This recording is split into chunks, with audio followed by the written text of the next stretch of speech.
আন্দোলনে যেমনিভাবে এই দেশের মানুষ স্বতঃস্ফূর্তভাবে অংশগ্রহণ করে স্বৈরাচারকে শুধু পতনেই ঘটায়নি, বরং বাংলাদেশ থেকে স্বৈরাচারকে অন্য জায়গায় পালিয়ে যাওয়ার জন্য বাধ্য করেছে।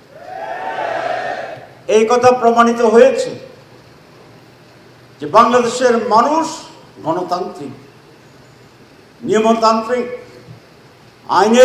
আইনের প্রতি শ্রদ্ধাশীল। তারা কোনো জালেমকে দীর্ঘ সময়ের জন্য গ্রহণও করে না, থাকতেও দেয় না। এবং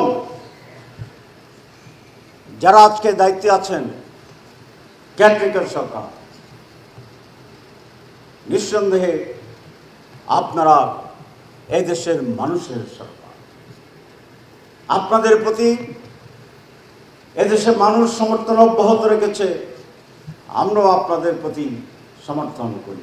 সংস্কারের রোড ম্যাপ, সব সংস্কার লাগবে না। আমরা বলছি ইলেকশন কমিশন সংস্কার করেন, কি কি করতে হবে আমাদের হোমওয়ার্ক আছে, আমাদের সাথে তারা বলবে, আশা করি বসলে আমরা এটা বলব।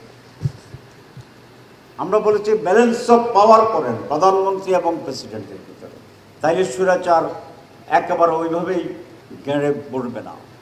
আমরা বলেছি প্রাইম মিনিস্টার মেন এক্সিকিউটিভ যিনি হবেন তিনি দুইবারের চেয়ে কনজিকিউটিভ পাওয়ারে একসাথে থাকবে না, ম্যাক্সিমাম 10 years। আমরা বলেছি প্রতিনিধিত্বমূলক পার্সেন্টেজ ওয়াইজ ইলেকশন হবে সারা দেশে। যে যত পার্সেন্ট ভোট পায় পার্লামেন্টে হিসাব করে যে পরিমাণ সিট, তারপরে সে ওই সিটে ওই পরিমাণ সিট পাবে। তাহলে এলাকায় আর কেন্দ্র দখল হবে না, কারণ কেন্দ্র দখল করলে তো উনি কিছু হবেন না সেন্ট্রাল লেভেলে, তাহলে ইলেকশন ফেয়ার হতে পারবে। এই কয়েকটি মৌলিক কথা, এতে প্রায় জাতীয় কনসেনসাস আছে। বিএনপিও বলেছে, অনেক দলও বলেছে, একটা আমরা বাড়তি বলেছি পার্সেন্টেজ ওয়াইজ ভোট। তাহলে এটার জন্য বেশি সময় লাগবে না। আমার দায়িত্ব দিলে আমি এটা 1-1.5 মাসে করতে পারি বলে আশা করি।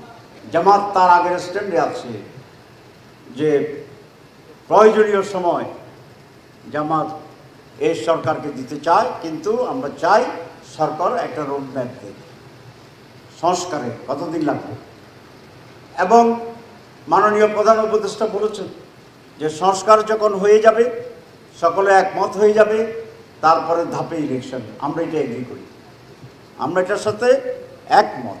তবে আমরা মনে করি সংস্কারটা যত স্বল্প সময়ে করা যায় ততই উত্তম, কারণ কেয়ারটেকার গভর্নমেন্টের প্রধান কাজই হচ্ছে নির্বাচিত সরকারের কাছে ক্ষমতা হস্তান্তর। ইটস এ ব্রিজ, এটা একটা ব্রিজ। বিদায়ী সরকার, নিউ সরকার, এর মাঝখানে যে একটা bridge, this is caretaker Sarkar.